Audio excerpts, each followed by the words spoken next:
Hi everyone. So today we will start the topic of later Vedic period, which is approximately starts from 1000 BC to 500 BC.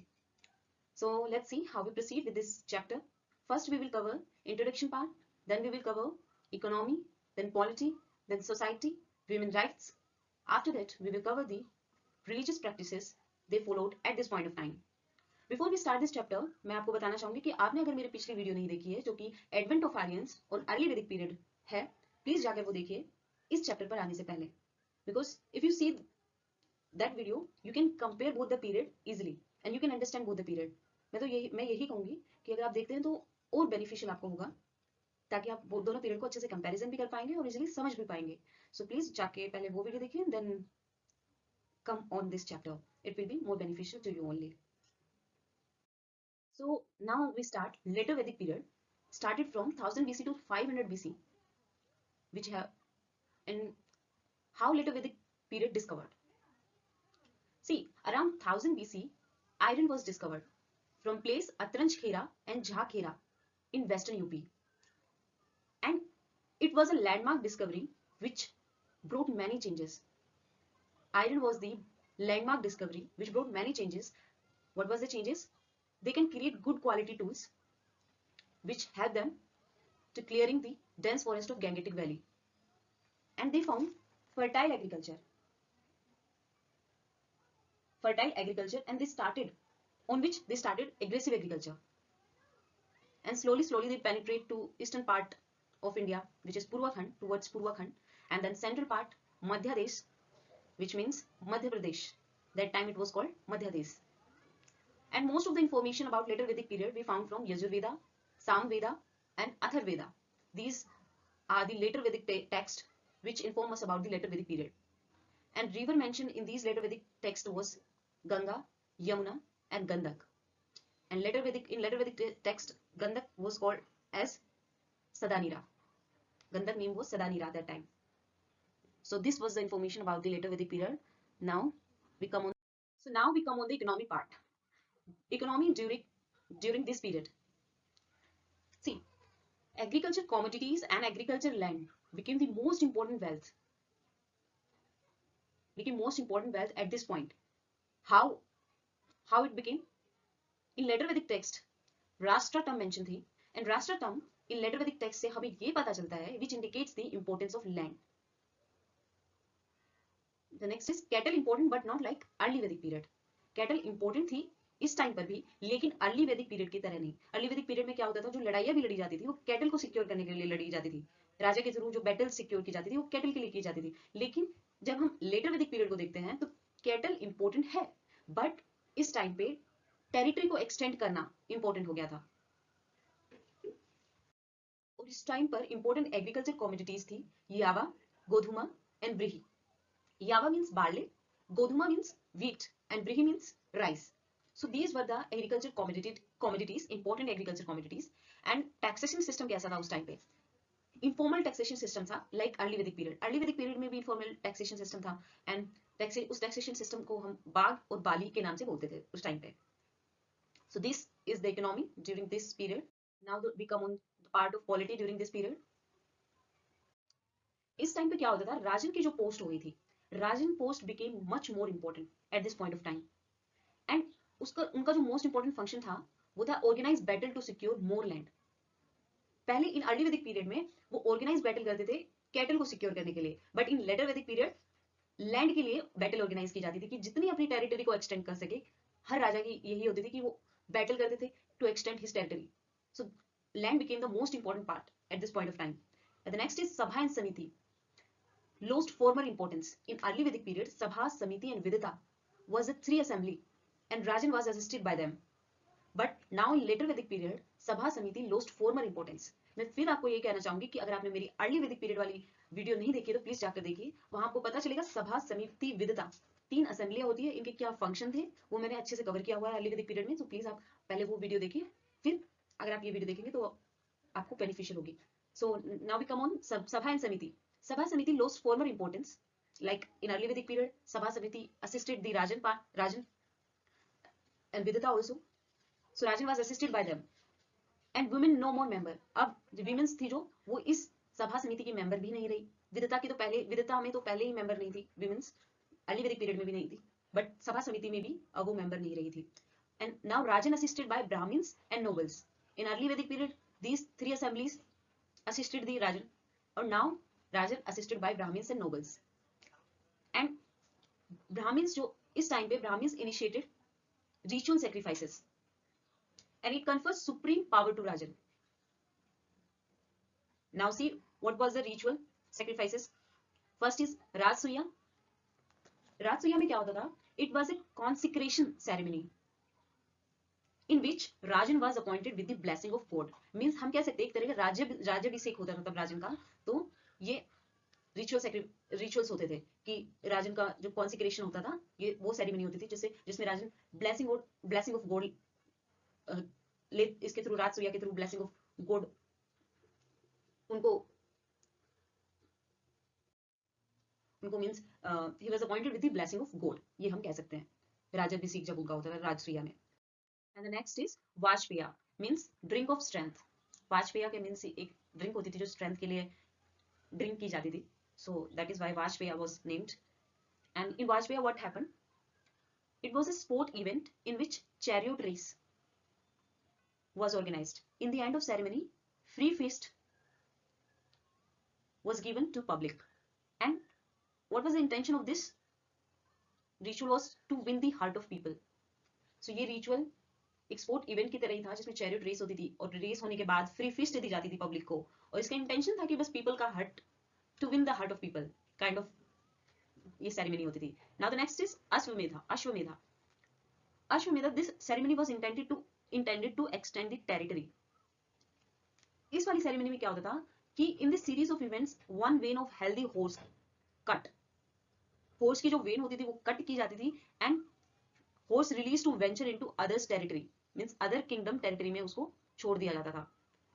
If horse captured, अगर horse उस kingdom में capture कर लिया जाता तो battle दोनों के बीच होती थी, अश्वमेध राजन के बीच, और जहां पे वो जिस भी किंगडम में वो उस घोड़े को रोका गया है, उस हॉर्स को रोका गया है, तो दोनों के बीच में बैटल होती थी. इफ नॉट, अगर हॉर्स को नहीं रोका जाता था तो ये मान लिया जाता था कि उस किंगडम की जो टेरिटरी है अश्वमेध राजन के अंडर आ गई है. इफ नॉट, उन्होंने सुप्रीमेसी अश्वमेध राजन की एक्सेप्ट कर ली है. तो this was Ashvamedha ritual, and this ceremony was concluded within 40 days. 40 दिनों के अंदर ये सेरेमनी कंक्लूड होनी होती थी. On the last day of this ceremony, the horse was sacrificed along with 21 sterile cow and 200 bulls. So mass killing of animal that time was huge. Now we come on the society part. How was the society at that point? See, in 10th mandal of Rigveda, under Purushukti, the society was divided on the basis of birth into 4 varnas. The society was divided on the basis of birth into 4 varnas, which is Brahmin, Kshatriya, Vaishya and Shudra. In Brahmins, ये माना जाता था कि Brahmins जो है वो emerge हुए हैं from the mouth of आदि ब्रह्मा, वो माउथ से emerge हुए हैं, and Kshatriya emerge from chest and shoulder of the आदि Brahma, and Vaishyas emerge from the thigh, and Shudra emerged from the feet of the Adi Brahma. So this was, and one thing notice here is that it does not mean untouchable. Division of society on the basis of birth does not mean untouchable. Here it means hereditary profession. Profession hereditary हो गया था. जो शुद्रा में जो काम कर रहे हैं, ये जो प्रोफेशन था उनका पीढ़ी दर पीढ़ी चलेगा. अब ऐसा नहीं है कि अब शुद्रा अगर वेद पढ़ने लग जाएंगे तो वो ब्राह्मण्स की कैटेगरी में चले जाएंगे. अब उनका हेरिडिटरी प्रोफेशन हो गया था, मोबिलिटी नहीं रही थी उनके प्रोफेशन में. So this hereditary profession became, division of society became on the basis of birth base, कि अगर किसी ने जन्म लिया तो वो शुद्रा ही रहेगा, वैश्य नहीं बन सकता है, और वही प्रोफेशन करेगा जिस शुद्रा में मेंशन है. ब्राह्मण्स भी ऐसे थे, तो इस कैटेगरी से डिवीजन हो गया था. इसका मतलब ये नहीं था कि untouchability, it does not denoted untouchability. In early वैदिक पीरियड में क्या था कि प्रोफेशनल डिवीजन था. अब ये हेरिडिटरी प्रोफेशन हो गया, और जो प्रोफेशन के अकॉर्डिंग अगर कोई ये काम कर रहा है, वेद वगैरह का जो काम कर रहा है, रिचुअल्स वगैरह कंडक्ट कर रहा है, तो उनको ब्राह्मण वर्णा में रख दिया गया.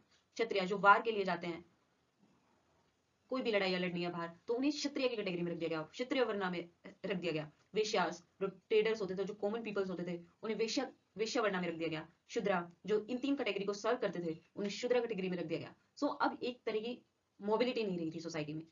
अब जिसका जन्म अगर शुद्रा में हो तो वो हमेशा के लिए शुद्रा ही ऐसे हेरिडिटरी प्रोफेशन हो गया था। So this was the society. And how was the condition of women that time?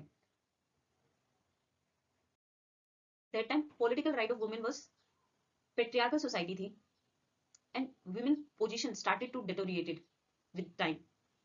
How? Women was no more member of sabha and samiti. So women की पोजीशन लेट अर्ली वैदिक पीरियड के कंपैरिजन में अब deteriorated हो गई थी। अर्ली वैदिक period में जहां वुमेन्स सभा एंड समिति की मेंबर हुआ करती थी, वो अब मेंबर नहीं रही है। सो पेट्रियार्कल सोसाइटी हो गई थी। And educational right, educated women still enjoyed educational right. Example, debate between Gargi and Yajnavalkya Rishi.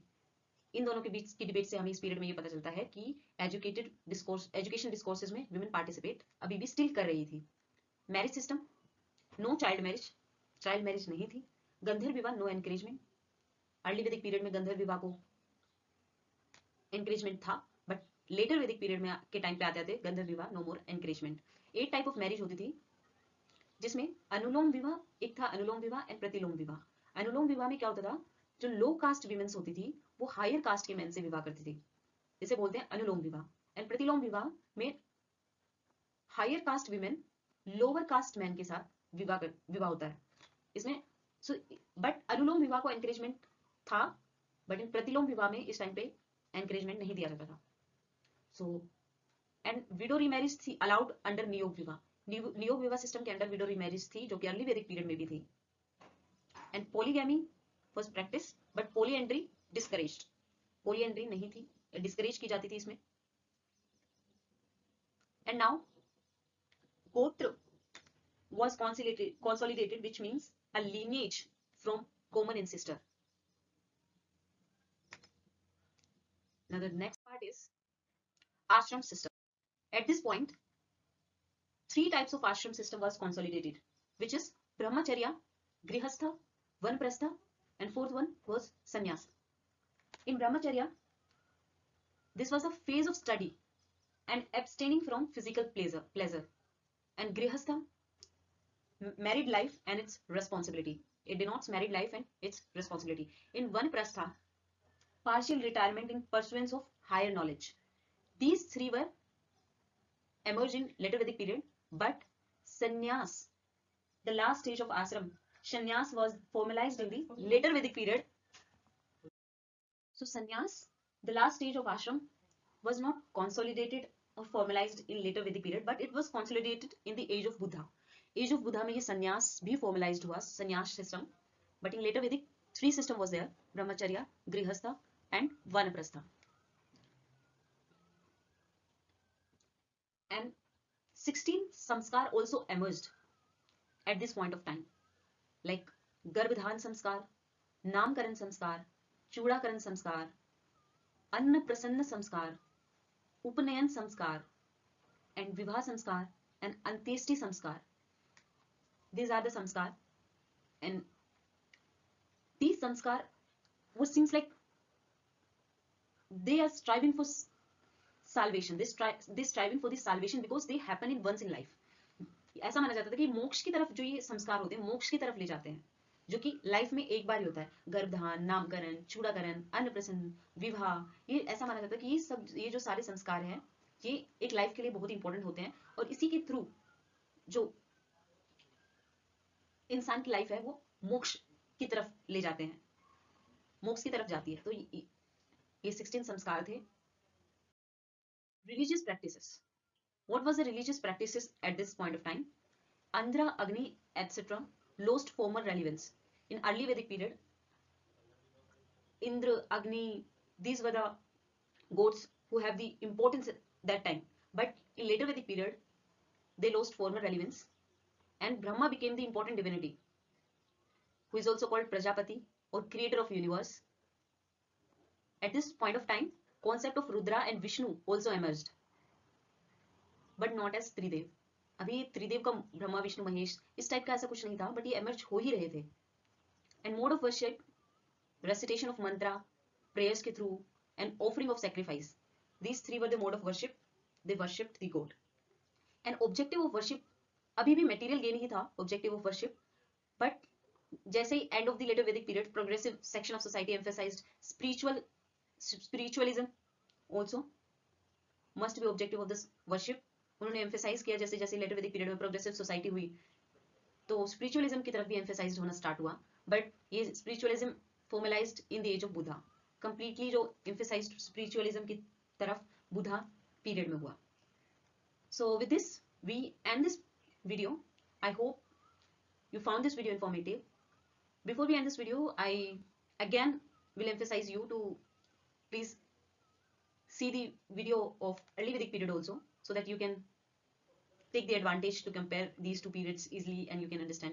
So with this we end this video. I hope you found this video informative. So thank you so much.